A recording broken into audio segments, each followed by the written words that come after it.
Well, what is up, brothers and sisters? Welcome to Mission Zero and happy Friday. I hope you are having a fantastic morning, and I want to welcome you to episode 6 of Flashback Friday. So I posted a blog post. I'm gonna put a link in the description. It's a couple thousand words, so have a few minutes with you. One of the things I touched on in that blog post is the name of Satan. If you didn't know this, the name Satan is a Hebrew word that just means accuser. So today you might be more familiar with the term plaintiff. What was that accusation? I would make the argument that his accusation is actually against the Holy Spirit. So let's look at the function of these two.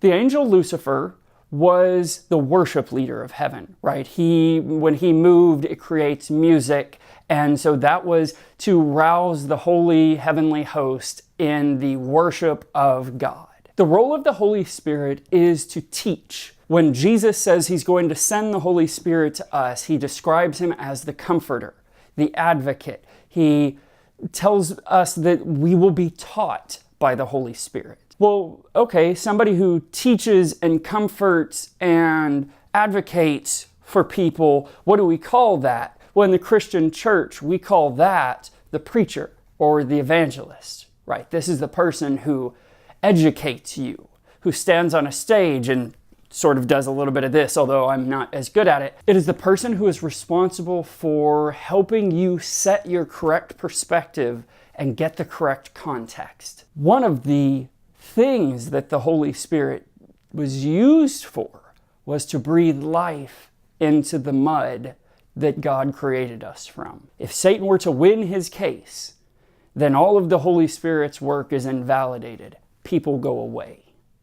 All of the creatures of the earth that are given the breath of God now don't exist. Why would that at all be useful to you? It puts him in right context. The foothold Satan has in us is in our lower brain, in our amygdala, in that part of us that reacts just instinctually and grabs on and does a thing without thinking about the consequences, without caring about the consequences, because it's what we want to do right now. That's the thing that we have to fight.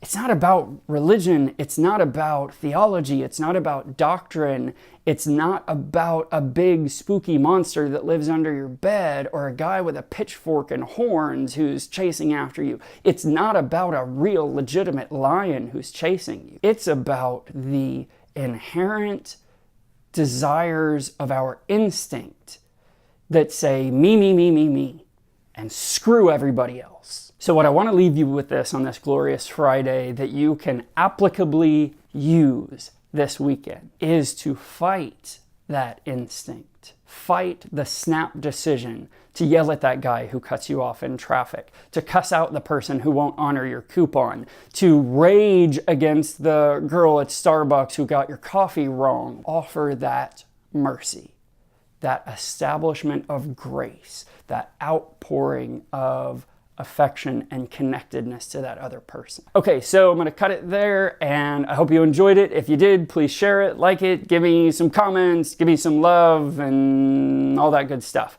If you haven't already done so, hit subscribe, smash that bell to get notifications when I post new videos, and I will be back on Wednesday with a new word with friends, and we're going to talk about name. So that'll be pretty cool. And I'll be back next week with another Flashback Friday, so I hope that you will tune in for that. And I love you, and God bless you. God bless you. I love you. Peace out.